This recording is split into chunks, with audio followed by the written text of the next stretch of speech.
Hello, everyone, and thank you for joining Navigating Change, the third of our four-part webinar series focused on sustainable recovery for small businesses, brought to you by Bank of the West, Protect Our Winters, and Snowsports Industries America. My name is Dan Ossipo from Bank of the West, and I'm proud of the series we've put together as we look to highlight trends and present practical improvements for small businesses in the wake of the pandemic. COVID has redefined how we do business, and new opportunities are emerging for how businesses can adapt to survive now and even flourish in the future. As mentioned, today's event is the third of four webinars in the series, so we hope you join us at this time next week as we wrap up the series with another relevant conversation. That said, today's topic is sustainable operations equals sustainable recovery. Before we jump in, I'll cover some quick housekeeping items. All video and audio of the attendees will be muted throughout the webinar, and Q&A will be live throughout as the moderator will pull those questions in and utilize them in the Q&A for about 10 minutes or so at the end of the program. And now for quick introductions for today's event. Back as our moderator is good friend and skiing legend, Chris Davenport. And our panelists are Greg Gausewitz, Product Sustainability Manager at REI, Mital Patel, Senior Director, Digital Revenue Development at Elavon, and Rebecca Hurd, Head of Brand, Marketing, and E-Commerce at evo.com. So Chris, over to you. Thanks for everyone for joining, panelists, and have a great conversation. Well, thanks a lot, Dan, and welcome everybody to the third part of our Navigating Change webinar series. It's great to have those of you back that have been with us before, and for those of you that are new, I think you're going to find this panel really, really interesting.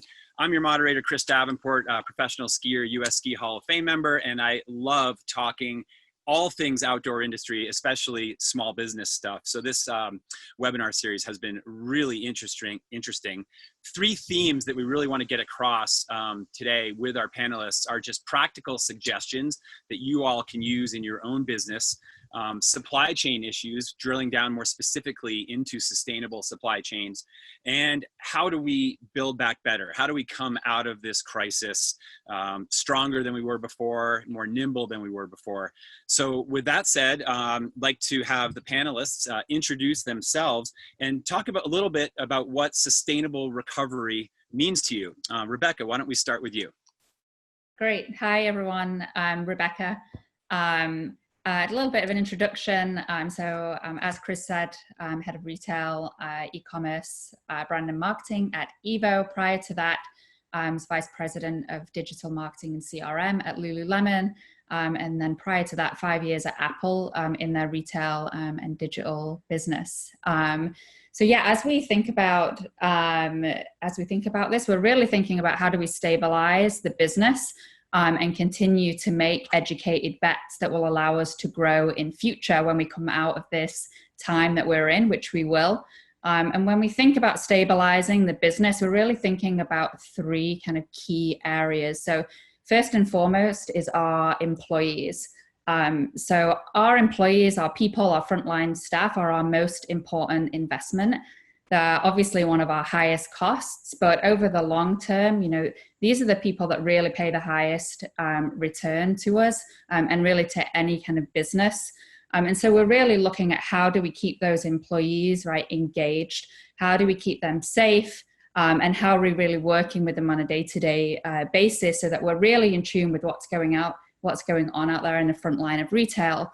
And sometimes that means that we'll make tough decisions, right, in order to keep the staff engaged. We're constantly looking at pay, we're looking at benefits, and we're making tough decisions internally about where are we on the exec team, where would we make cuts in order to make sure that we can maintain as many of our staff as possible.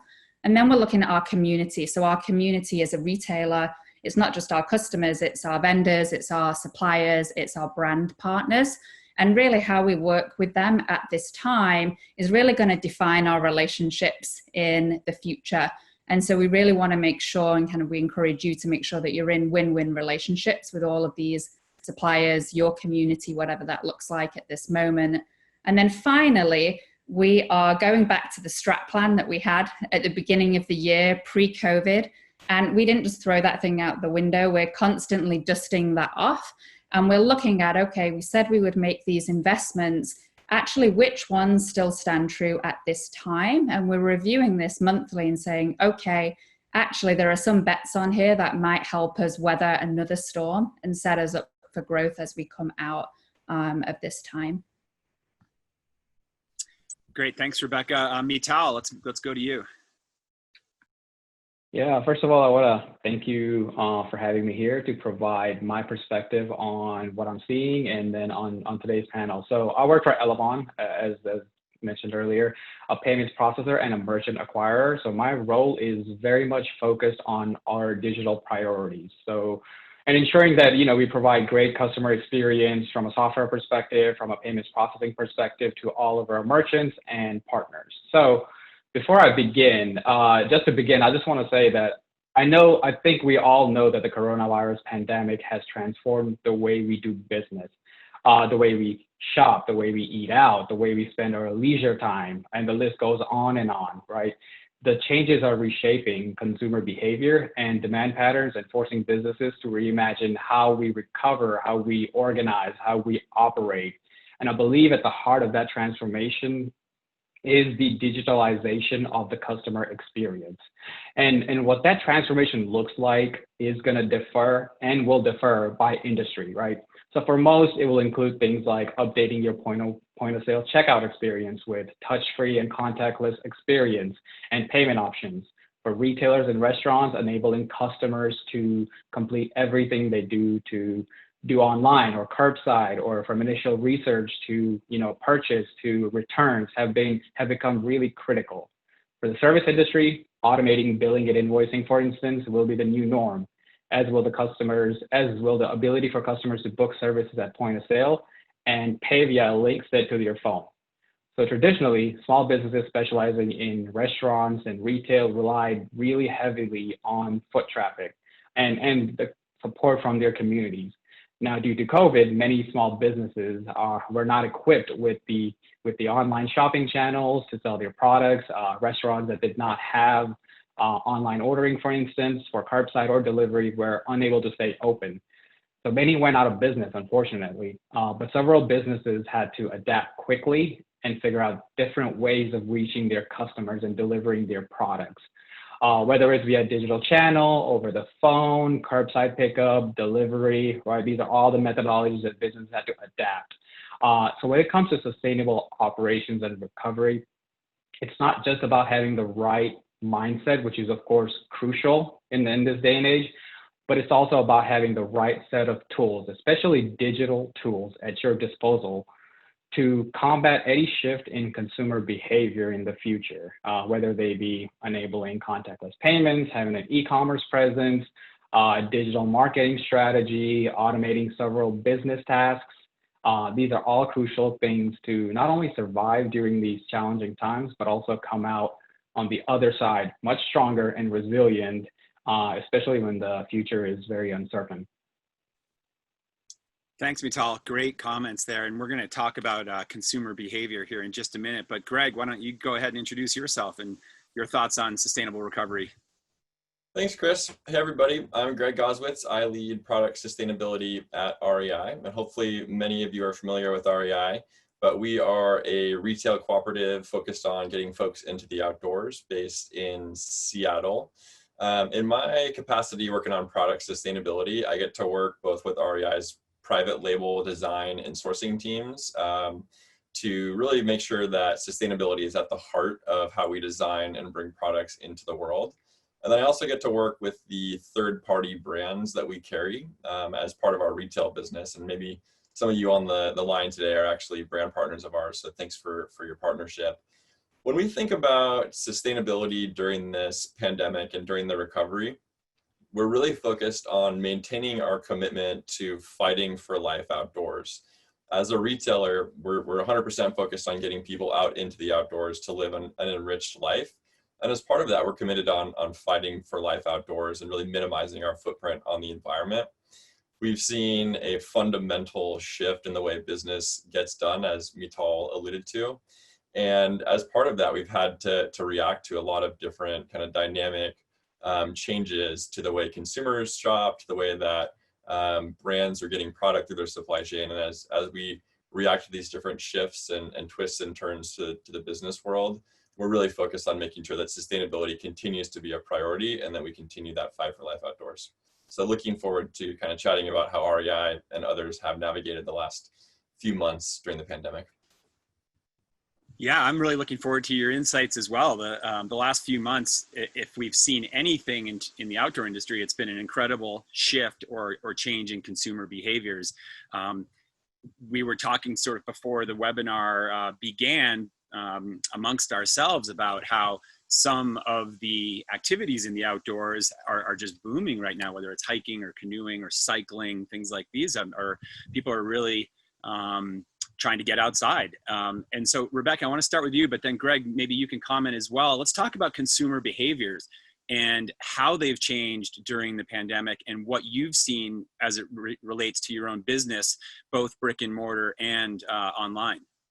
Yeah, for sure. And we've seen the same trend, right? So there's at a global level, over the past 5 years, the global wellness trend has outpaced global economic growth, right? So that tells us that globally, like the consumer mindset towards kind of physical and mental well-being, has changed and is beginning to evolve. And I certainly experienced that with 3 years at Lululemon, where athleisure actually became the driving force behind overall apparel growth. Now, with sports and recreation and COVID specifically, we've definitely seen that trend accelerate outdoor categories, and some outdoor categories that had previously been a little bit more stagnant. So an example is our skate business, right? As families, and maybe you all saw this, while we're all at home, that actually families are out on the street, they're spending time with their family, they're skating. So we have seen that translate across even some more of our niche areas of business. And this trend's here to stay, right? Perhaps not at the current growth rate, but as I said before, consumers are more aware of the benefits of outdoor recreation. Now, on a more tactical level, we have seen some of the trends that NPD have been reporting. So we saw a rapid increase in our digital conversion, so our e-commerce conversion. We saw in the early months some degradation in our customer spend. So the amount that our customers were spending went down. Now, a lot of that is because the way that retailers responded in the first month, 2 months, everybody's trying to generate cash. So we're clearing inventory. And that actually was a really good strategy for most. But I would question if any business, large or small, continues with that go forward, right? That could be quite brand damaging. And actually what we really want to do now, as we are seeing that people are here to shop, is start bringing some of those prices back up, re-looking at our inventory assortment. And then really we're using our customer data to say, okay, how do we drive more targeted offers, more underwater kind of pricing strategies, and how do we use our customer data to start putting a bigger focus on increasing that spend. And that's going to be really important as we go into winter, when a lot of us don't really know exactly how that's going to shake out. And then furthermore, as we're seeing this shift to online, so putting a greater focus on conversion optimization. So maximizing, the conversion of every person that's coming to the website. And we're doing that by continuing to make investments very targeted in that area. So the right people investments, and then some strategic investments that really bolster the performance of your digital business. Great. Greg, I'm assuming at REI, there's a lot of sort of shared strategies that you might have just heard from Rebecca in terms of what you've seen with change in consumer behaviors. Can you add anything that you guys have seen? I mean, REI is a substantially larger brick and mortar presence in this country, and talk a little bit about your digital presence as well and what you've seen changing there. So what I can speak more to the sustainability related behaviors that our consumers have really been zeroing in on during the pandemic. And one thing that we've noticed is that as consumer behavior shifts and folks are now ordering most of their product online, our stores have opened back up, so it's not exclusively online, but we were closed for a while there. And so it was all online and curbside pickup. sustainability continued to be a primary consideration and concern for customers. So we were getting initial feedback from customers shortly after launching curbside pickup. And we wanted to hear what was on folks' minds. How could we improve the experience? The first thing that they said was easier returns, not surprisingly. The second thing they said was packaging waste. How do you minimize packaging waste? Like, I'm ordering all these products, they're being shipped to my house in boxes and plastic. And you know, as I come to pick it up at the store, I'm thinking about packaging sustainability and minimizing waste as well. So we've had to make some pivots to really make sure that even as we shift our business and think about how product gets into the hands of customers, we're continuing to honor and advance our sustainability values and really our emphasis on minimizing waste. So that's something that we've had to make a few pivots on. And one body of work that we've doubled down on during that time is eliminating plastic poly bags from our supply chain. We've been focusing on that for a long time within our own brand of products, and we don't send apparel products for co-op brands through our supply chain with poly bags. And so we've been working with brand partners to get them on board with not sending product in poly bags as well. We're not all the way there yet, but we found that most products actually can make it through the supply chain quite effectively and quite safely without a poly bag. And so those little things like that to make sure that when that customer picks up the product, they get the product, they don't get a bunch of extra packaging. That's great for customer satisfaction. It's also great for sustainability. So we're looking at how do we continue to optimize there.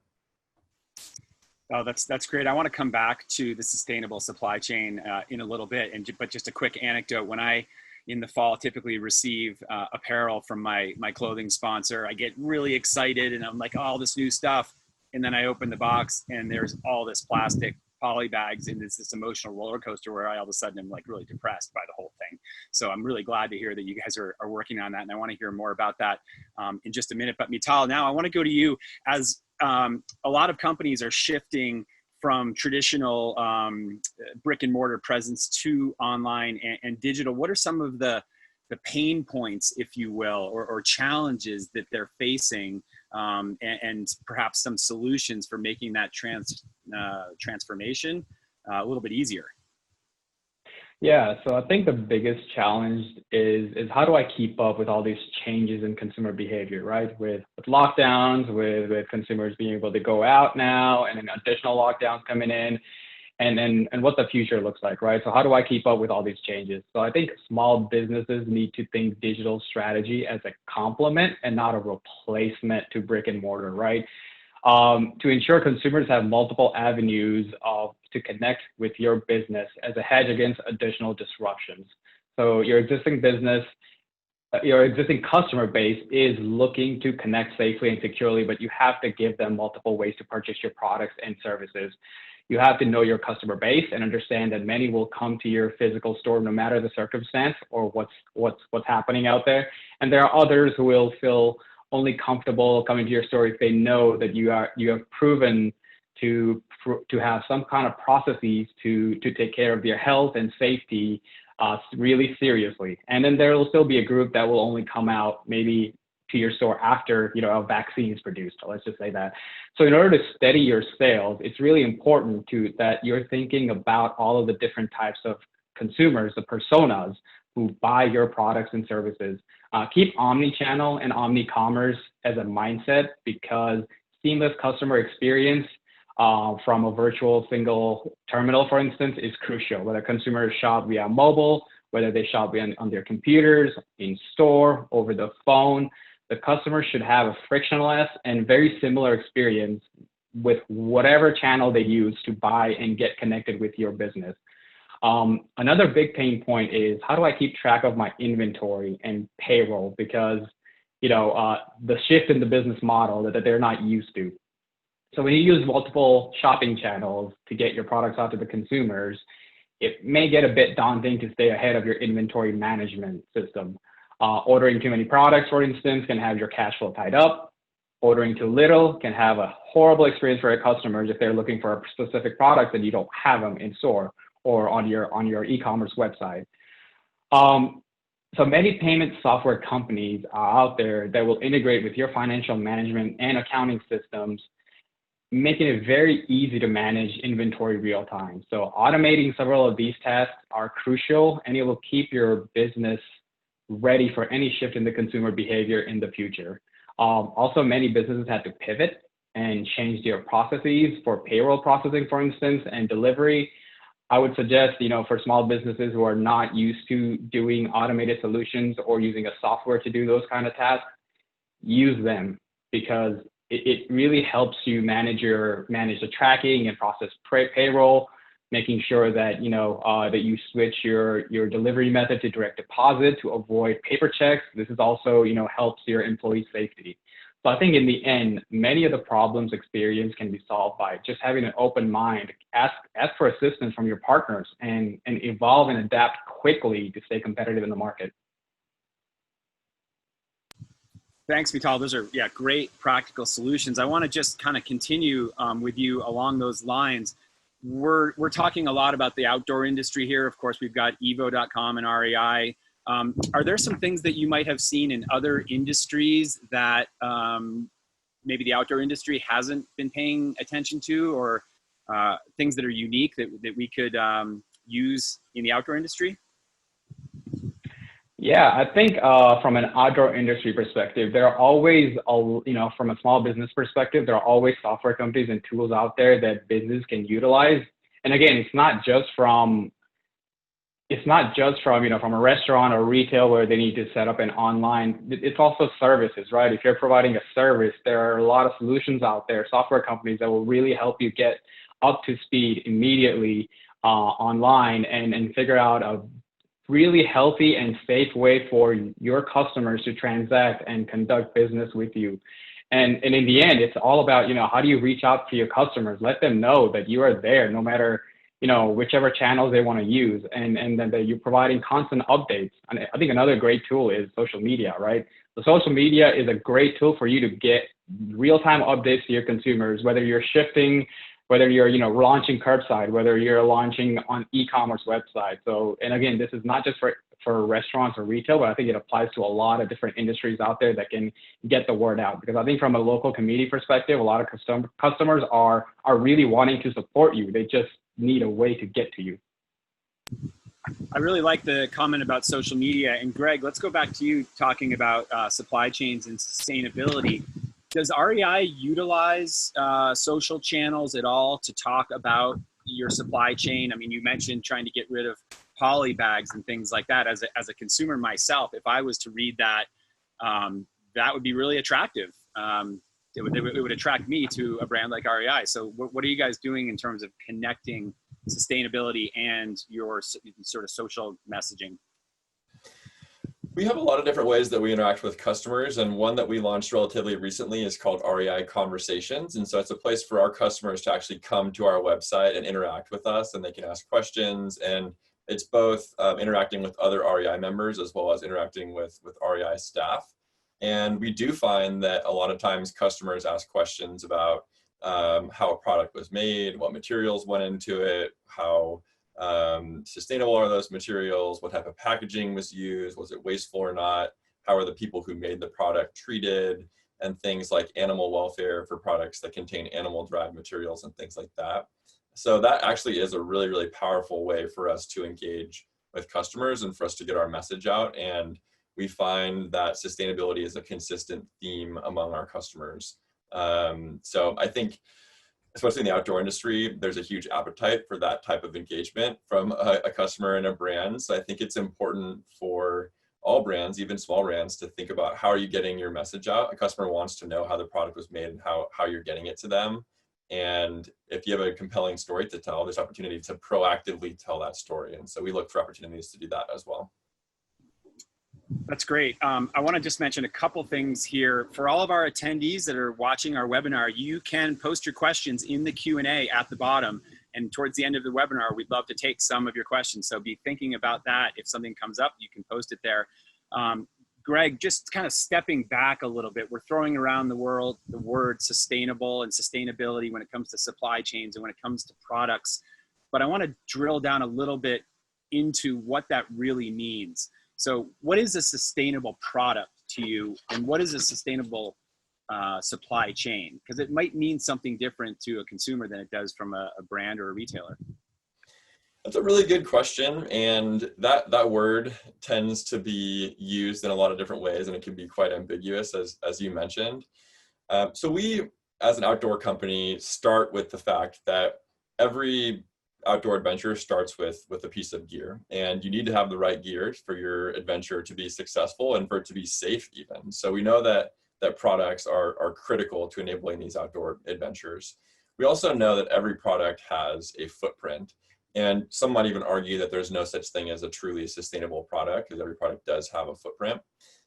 So our focus is really minimizing the environmental impact of the products that we make and that we sell, while also maximizing the social benefit, because there's a person behind that product. You want to make sure that that person was impacted in a positive way.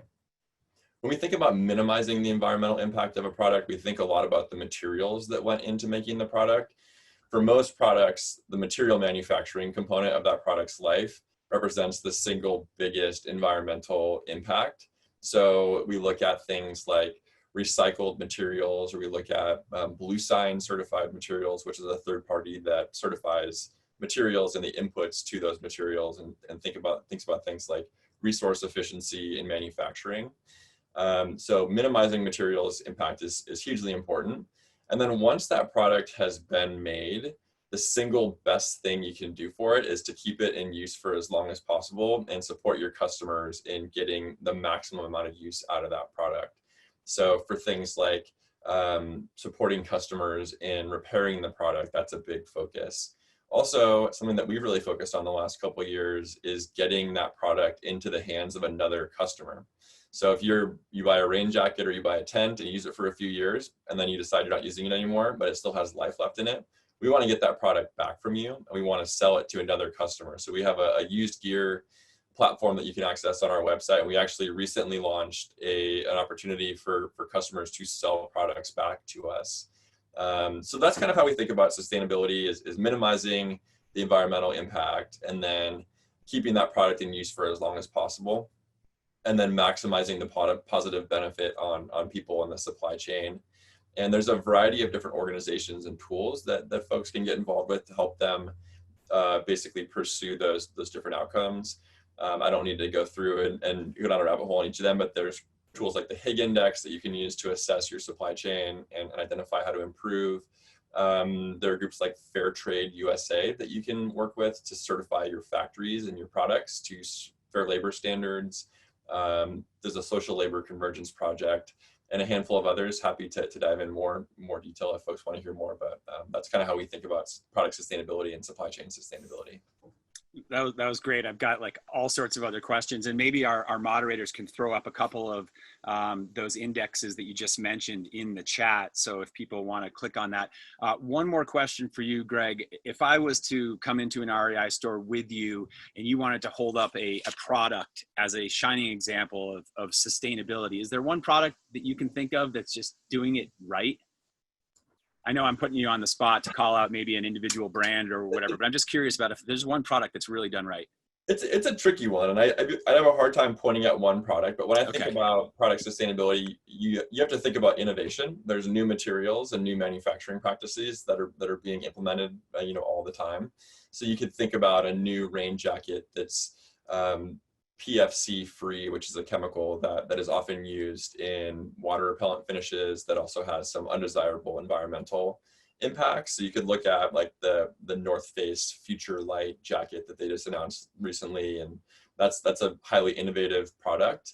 On the other end of the spectrum, you could look at a product like the MSR Whisper Light stove, which is a stove that they've been offering in the US and around the world for decades. And it's just a classic product that is incredibly durable and repairable, and that people can keep in use for decades as well. And so you might even argue that that's the most sustainable product out there, because you buy it once, you never have to buy a new one. You can even pass it on to your kids someday, probably. So those are kind of the two ways that I think about it, is both the classic product that really lasts, and then the newest, most innovative product that minimizes environmental impact. And I loved your comment too about recycling. As a professional athlete, professional skier, I get all the new gear every year, and it feels uncomfortable. So I make a point of giving it, when I've used it ever so slightly or even quite a bit to friends, to other consumers, and passing it along in the chain. But let's continue this line of question, Rebecca, with you at Evo regarding supply chains. What is Evo doing to have, I don't know, an impact on your supply chain? I mean, you guys are a large online retailer with brick and mortar, as is REI. And how can you leverage your, I guess, size and influence when it comes to dealing with brands and the supply chain? Yeah, and firstly, I should say that we look to REI on the sustainable question. So thank you, Greg. I think it's great that we all have somebody that we can look up to in the retail space as best in class with sustainability.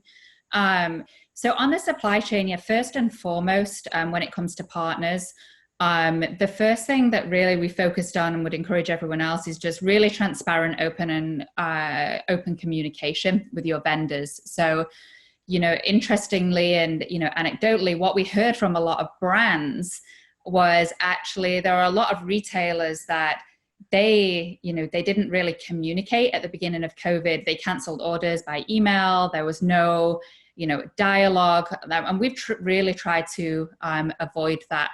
And so we're able to kind of have these one-on-one conversations. And really that's helped us stay abreast of opportunities and inventory opportunities as they have and as they will continue to kind of present themselves over the next couple of months.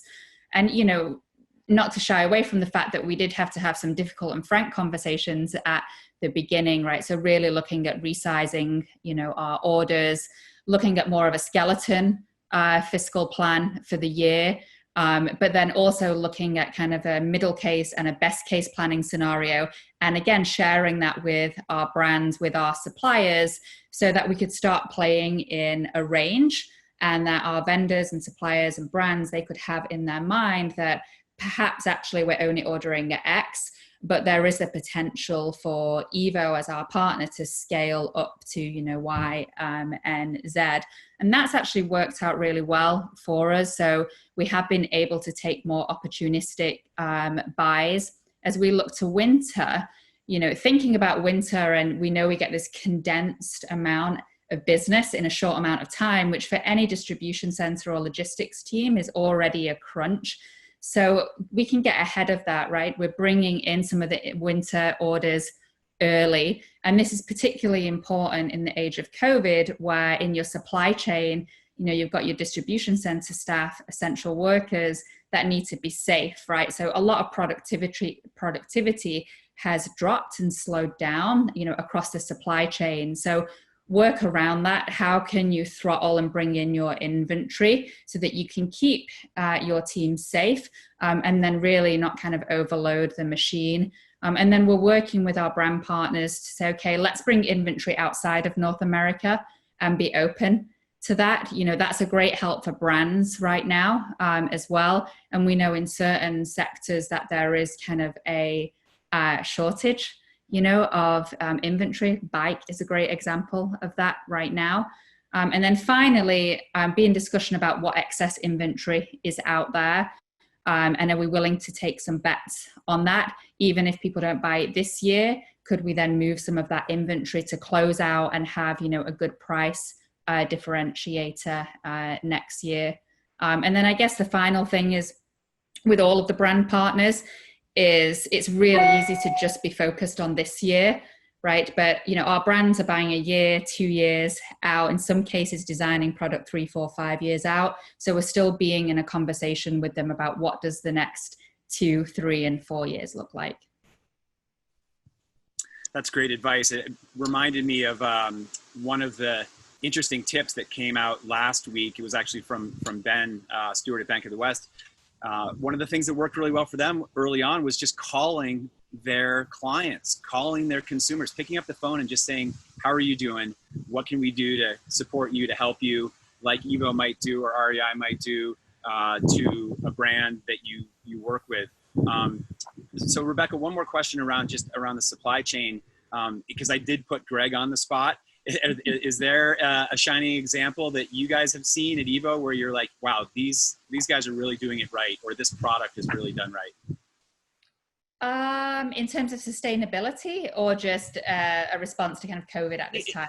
Well, it could be either, actually. Those are both really good answers, so pick one. Yeah, my mind goes to Burton as a brand. Yeah. I think that the work that they are doing to be, let's just say, to be really relevant at this time, which is sustainability, diversity, equity, and inclusion, and then their response to COVID, being able to leverage inventory that's spread across, different areas of the world. And of course, not all brands are able to do that, but their ability to react while also really be on the pulse of, sustainability and diversity, equity, and inclusion, I think is something to be admired. I agree. Big fan of Burton. And actually next week in our webinar right here, we're going to be talking, one of the panelists will be Jen Swain from Burton. So that's going to be a fantastic conversation. They have definitely been at the forefront of all of those things that you just mentioned.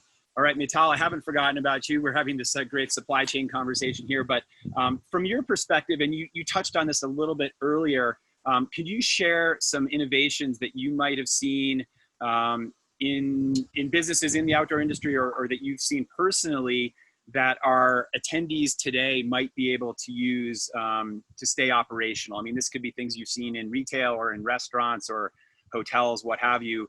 This is kind of like the tips and tricks. Like, what are some inside things that you've seen that might help our attendees today? Yeah, absolutely. So I think at the core, it's about restoring confidence to your customers that as a business, you're here to facilitate a safe and healthy environment to conduct business, right? So this may not be sort of an innovation, but we've seen a huge jump in buy online and pick up in store or curbside, right? So we saw around, I think, 200% increase in May alone during the pandemic and shutdowns. Now, not to mention many businesses have exceptional services to keep their customers safe during the transaction of curbside.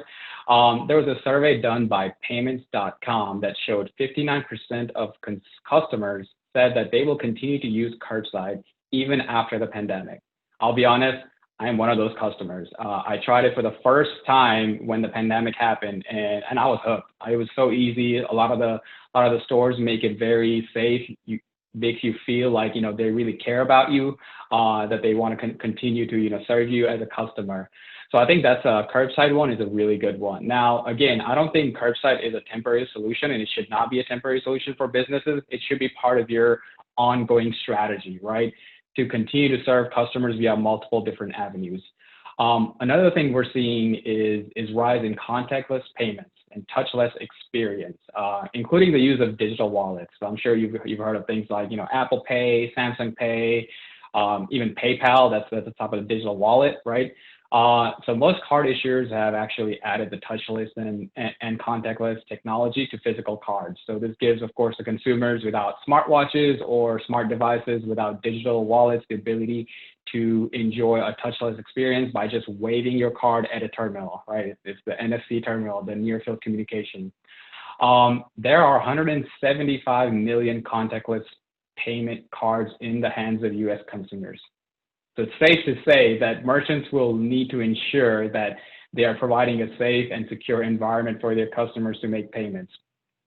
There was also another research done by paymentsource.com that showed 60% of US consumers now feel more comfortable with using contactless payments after having it used during the pandemic. So there's a general consensus that the adoption rates will continue to increase. Another bit of data point just is that 84% of people adopting mobile payments now prefer it over cash. Again, consumers are continuing to use the digital tools around them to conduct a safe and healthy transaction.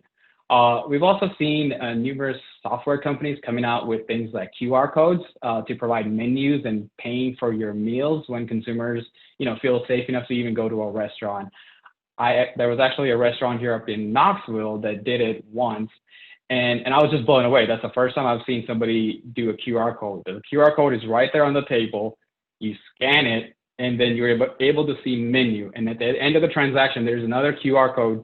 You just take it, and then you can pay via your mobile app, again, without having to give your card to the employee. Now, that's amazing because now it also reduces fraud, right? So the employees are never getting those card information and card numbers from you as a customer. For servicing businesses, I think what we're seeing is usage of digital billing and invoicing capabilities. So this, of course, gives the customers a convenient and touch-free payment option. For many, it's a payment link sent to your email or text. I'm sure many of you have already, seen this happen, whether you're going to, get your car service or whatever have you, right? They'll send you a link to it via your email or a link via your text. All you do is click that link and it goes to this very secure hosted payment page where you put your information and pay. Again, you're never handing that physical card to the employee. So I think these are the kind of things and innovations that we're seeing from businesses' perspective that are using these tools to survive during the pandemic. That was a great answer, and I think it actually might have just answered one of our Q&A questions, which was for you, Mital, which the question was, I have a website, but that's about it. If I'm just entering the digital space, what are the first 3 digital tools I should get? I think you may have just covered it, but could you just bullet point 3 of the first things that a small business might do? So are you talking about from a tools perspective or like what needs Yes, to... so this person has a website and that's it, but they want to move into that digital space more efficiently and effectively. What are 3 tools that they could use? Oh, there are many tools. So I would say one of the softwares that I will push, it's our software, it's Go ahead and push it, yeah. So it's a really good software that started out as it's also affordable and very easy to implement. It's great for restaurants and retail services.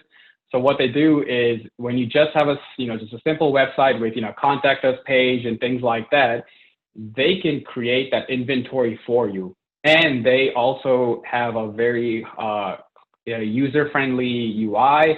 They also will, embed payments into it, so they can, you can transact payments. You as a business will never hold on to any card information, so you're not, of course, obliged by PCI compliance and things like that to make sure that you're keeping those data secure.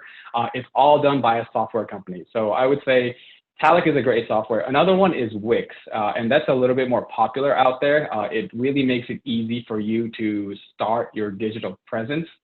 So in terms of the step-by-step process of somebody who doesn't have digital presence, I would say choose an e-commerce platform. That's your first thing, right? So make sure that you're choosing one that actually shares your values and actually you can trust. And I would get with your, trusted banking partner, your payments provider to figure out what solutions will fit your business, based on your inventories, based on the volume that you're bringing. There are so many software solutions out there that it may get a bit daunting, but I think if you really need assistance, please ask your, banking partners and things like that. That will really help you provide the best solution for your business. Yeah, I'll add a few suggestions on top of that. I would really recommend out of the gate, like looking at your analytics, right? This is really easy to only focus on product and inventory.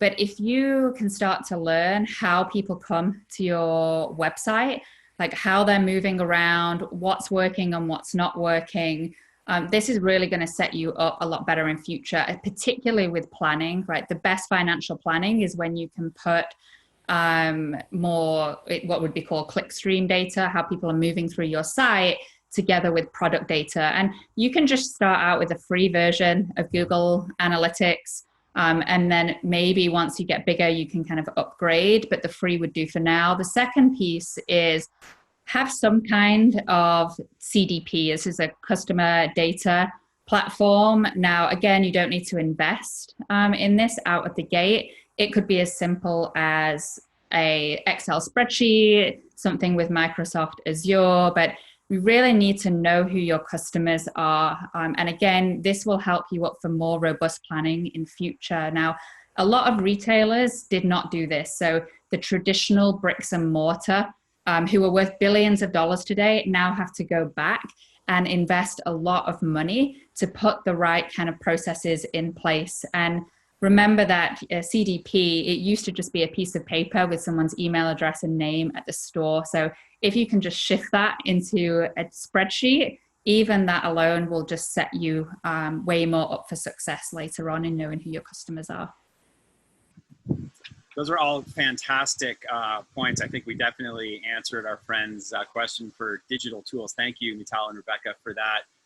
As we get close towards the end of our panel here, of our webinar, Greg, one question for you that is, I guess, sort of general. The idea of coming out of this crisis stronger, more efficient, the idea of building back better has been really thrown around. What words of advice? I'm almost getting blown over here on my deck. It's blowing like 50 miles an hour, so I'm sorry if you can hear the wind. How can businesses take advantage of these unique times and come back stronger, build back better? It's a great question and something that we've been thinking a lot about these last few months. But really the first thing that I would say is just don't lose sight of sustainability. As crazy as things have been and as busy as we've all been having to react to the impacts from the pandemic, it's important to not lose sight of sustainability. COVID is a significant crisis, but in the grand scheme of things, it's going to be a short-term crisis. We know that climate change and the environmental crisis are long-term crises that aren't going to go away. So make sure that you're not losing sight of sustainability and you're not sacrificing on the foundations of being a responsible business. I would also say look for opportunities to integrate sustainability into changes in your business.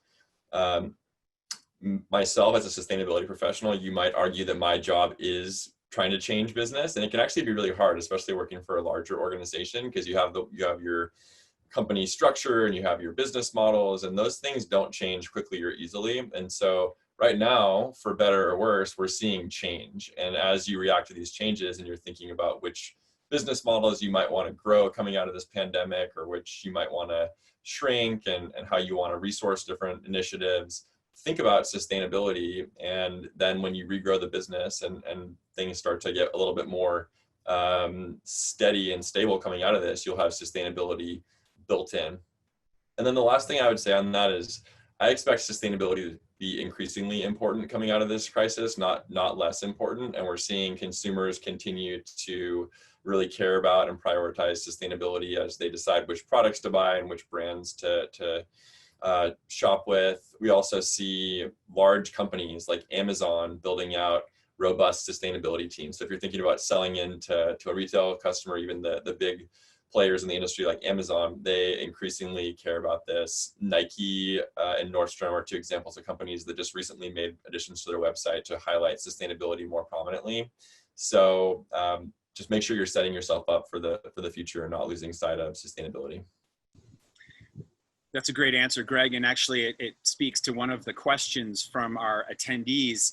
I think that there's a idea out there that to become sustainable is really expensive. Like you're going to have to spend a lot of money to streamline sustainability in your business. Can you give some advice for a small business that can't leverage the scale like Evo or like an REI? Absolutely. And there's two main pieces of advice here. One is don't try to do it alone. And two is don't try to reinvent the wheel. There are a lot of really robust groups and organizations and tools that have been created to advance sustainability that you as a small organization can tap into. So within our own industry, the broader outdoor industry, there's the Outdoor Industry Association, and they have a really robust sustainability working group that REI is a member of, and many, many brands are members of. And it's an incredibly welcoming group. It's a great way to learn, and it's a great way to identify which tools you might use as you go out and tackle different priority outcomes related to sustainability, whether it's climate change or chemicals management or fair labor.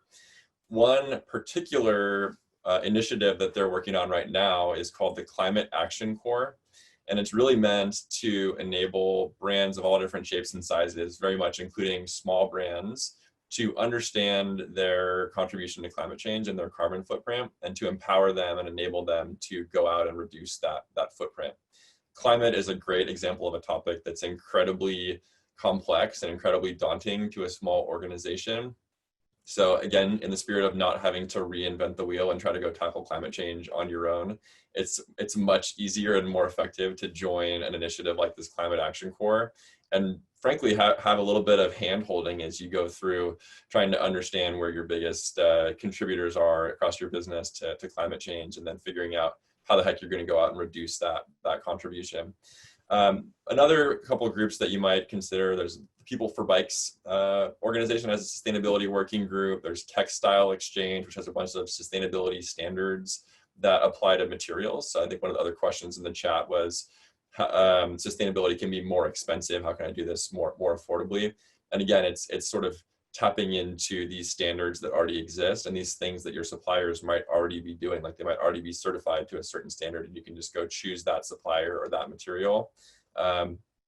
Again, that tool, the Higg Index, is another one where if you're looking for a supplier, start with a supplier that's already assessed themselves using the Higg Index, and maybe another brand already asked them to do it. So you don't have to try to be the small brand strong-arming your supplier. They may already be doing it. So just look for those things. And as you get more momentum and as you get more know-how on sustainability, you'll find yourself leading the conversation more. But to start, I recommend just kind of joining these groups, using these tools, and getting your feet wet.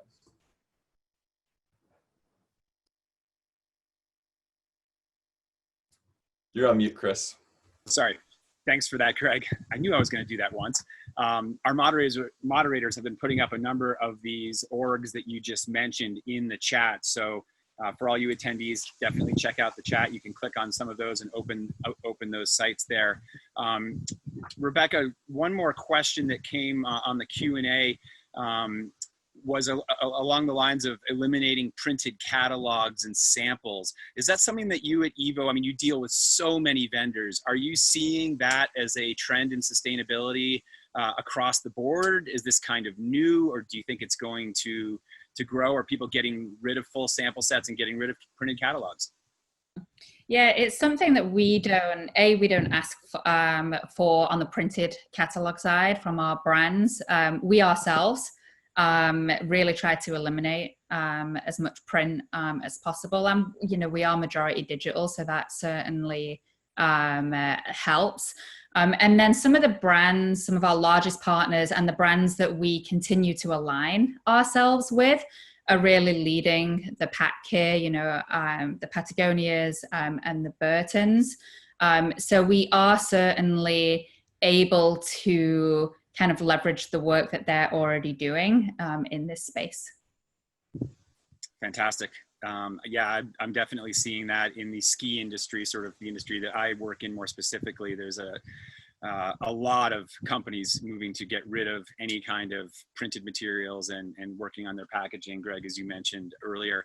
Mital, one question I had for you, and I really don't know much about the whole world of cybersecurity, but are there things or concerns, I guess I should say, for small businesses when they're going more digital with their business about security? Can you speak to that? Yeah, besides, just the obvious answer about, having a software solution that can do some of these, take it off of your hand as in terms of responsibility. I think first of all, if you see an email out there that offers coronavirus cure, don't click on it, right? It's really about educating your employees on some of the common threats out there, on some of the things like that.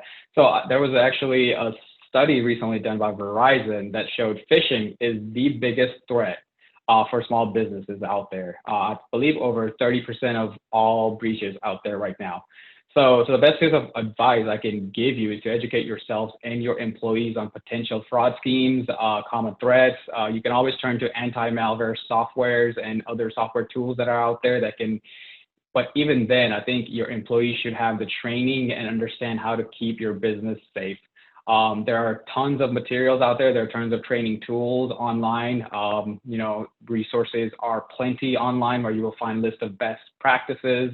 So I would really encourage for all small businesses to use them because they're all free, just the resources in terms of best practice, how to keep your business safe. But the one thing that I would like to share with all the small businesses is just make sure that you're educating yourself and then you're educating your employees as well. That's great. Thanks. Yeah, it's something that I guess as a consumer, I'm really concerned about, but I know nothing about. It seems kind of like a scary, dark corner of the internet or something. Let's wrap this up. I'm curious if the three of you might be able to look into your crystal ball a little bit. I mean, March and April was tough on retailers. Now we see, of course, a number of segments are doing extremely well. Any comments or predictions on what the future might look like? Timeline? Are you guys? I mean, I know there's optimism in the group here. What are we seeing? Rebecca, let's start. Yeah, I think, well, I'll talk for the outdoor industry, which isn't just hard goods, right? It's made up of soft goods and apparel. I think we'll see apparel continue to struggle. I think we'll see it be very price driven throughout now and the end of the year. And when you say price driven, sorry, do you mean lower price will come back stronger? Potentially, yeah, potentially. So I do think that that will continue. And apparel, out of all the retail sectors, was actually one of the hardest hit sectors. You know, I think for ski and snowboard, you know, participation has, you know, been stagnated for a while. I think what is going to be interesting, though, is will we continue to see this trend of people staycationing, right, and going to their local mountains. And, you know, I think we're optimistic about that this year on the hard goods side. And then finally, it's, you know, it's not going to be winter everywhere. So the bike trend doesn't really seem to be slowing down to where it was previously. So we think these like more counter seasonal categories may continue to have kind of some positive growth towards the end of the year and then into the new year. Thanks for that. Greg? Yeah, I'll just add on to that. I'm cautiously optimistic that as we start to react to the new normal and just sort of settle into our new routines, consumers are just behaving in a more consistent and predictable way, and it's not as much of like this full-blown crisis mentality. And I've been really encouraged from a sustainability standpoint to see these trends of people getting on their bikes more and maybe not always driving places and recreating locally instead of hopping on a plane. So from a reduced environmental footprint standpoint, I hope that some of those behaviors stick around. One of the things that I really hope to see continue is companies like REI continuing to offer people ways to get access to products besides always buying a new product. So through used gear or through rentals. And especially right now, as people are stuck closer to home and they want to go try a new activity like biking or kayaking or whatever it is, being able to offer them a used item or rent an item to them at a lower price point really reduces that barrier for them to get outside. And it also has sustainability benefits because you don't have to sell them a new product. So I'm cautiously optimistic, but there's still a lot of uncertainty out there. So we'll see. Yeah, I love the used gear thing is big. We've got a couple used gear stores in our valley here, and they're just gangbusters. They're doing great. All right, Mital, what's your crystal ball look like? I wish I had a crystal ball, but I think we're continuing to see increased acceleration in the digital, e-commerce space, and whether it be not just from buying and selling products, but also, digital marketing strategy, getting connected with the customers. I think it's really important right now to adapt to the changing environment and ensure your business is ready to tackle on any additional disruptions out there that are coming your way in the future. So I think it's about having a digital strategy and omni-channel experience for your customers, and also getting connected digitally with your customers and letting them know that you are here to continue to help them provide a safe and healthy environment to conduct business, and also show them, what you really stand for in those messages, so that your customers feel safe, and it is not only going to help you survive these times, but also when this is all over and done, it is going to make you stronger and more resilient to any additional changes that are coming your way. Thank you, Mital, for that.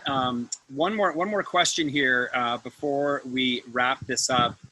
Question for Rebecca and Greg was, putting your retailer hat on rather than white label product, how do you conduct purchasing practices responsibly to mitigate negative impacts on factory worker well-being? For example, flexibility with delivery timelines, not changing orders substantially. So sort of a technical question, but definitely relevant to this panel. Rebecca, do you want to start? Yeah, I think this is a really good question, because often as a retailer, it's really easy to stop at the brand. But actually, you're placing an order and the brand is placing an order with a factory in likely a place that is, not as economically strong. So it is a really serious consideration that we have to make. And I think the key word that you put in here is flexibility, for sure, particularly on the delivery timeline. So certainly we know that there are certain sectors, apparel, another great example, where certain factories or certain big brands, there's definitely been a lot of pressure in the supply chain there, and so we're aware of that, and so we are not hard pressing specific timelines. Now there is also a realistic element to that, especially as we approach kind of holiday, and we know that there is a window for peak transactions, and so some case that may be, we can be more flexible on a delivery date, but that may also mean that order may not be as big as it was before. I think the second piece is about not changing orders substantially, and that goes back to be in this open dialogue with your vendors and brands, have a plan A and have a plan B. And I think we've been very fortunate that we are able to go back and say, hey, who has canceled your orders? And then we are actually taking on cancelled orders from brands. So that, I think this is a great question. Thank you for raising it. I think the first step here is really just understanding what the impact of your decisions are as a business. And if you work in the supply chain, the impact of trying to chase into product and being really intense about when the product needs to be delivered. The ripple effect that has in the supply chain. But a lot of times the people who are actually doing the buying don't necessarily have that visibility into the supply chain. So I recommend starting by just helping to make sure that your colleagues are aware of that, or if you're the one doing the buying, then do a little research. And you can start by talking to your partners, talk to the brands that you work with, talk to your suppliers, and understand how you can be a better partner. So I'd say it's part art, part science. It's having a culture of collaboration and understanding the pressures that your business partners are facing and being sensitive to those. But then there also are more formal, better buying guidelines that you can review and see how you stack up against them. And in certain supply chain certifications like the Fair Trade USA program, there are provisions related to forecasting and how you're setting your business partners up for success to make sure that they plan the business accordingly and don't have to scramble to get more labor and potentially cut corners on working hours or things like that. So I think it's really a culture that can be instilled within an organization, but the first step is just understanding how your decisions and your behaviors as a brand or retailer can drive either a positive effect or a negative effect throughout the supply chain. Thanks, Greg. Mital, any final thoughts from you before we wrap up? No, I think everybody really said it really well, and I think I'll continue to mention the fact that it's really increasingly looking like we need to make sure that we have a great digital presence as well as a great experience for customers in store, and they don't have to be one or the other. It has to be a very similar experience for the customers. But no, besides that, I think it was a really well responses from everybody. Yes, thank you to all of you, Rebecca, Greg, Mital. That was fantastic. Some really wonderful practical solutions for small businesses here. Sustainable operations equal sustainable recovery. That was the theme, and I think we drilled down pretty deep in there. So thank you for all of your insights. Thanks for the questions that we had from our attendees. For more information, you can go to sustainablerecovery.us. That is the website for this Navigating Change series. And our fourth and final webinar is coming up next week, and it'll feature Kate Williams from 1% for the Planet, Jen Swain from Burton Snowboards, and Brady Robinson from the Conservation Alliance. I'll be hosting that. I look forward to chatting with those individuals as well. So once again, thanks to all of you for joining me today. And there's a lot more information on the site. This has been a great conversation. I hope you all have a wonderful end of the week and a great weekend. See you outside.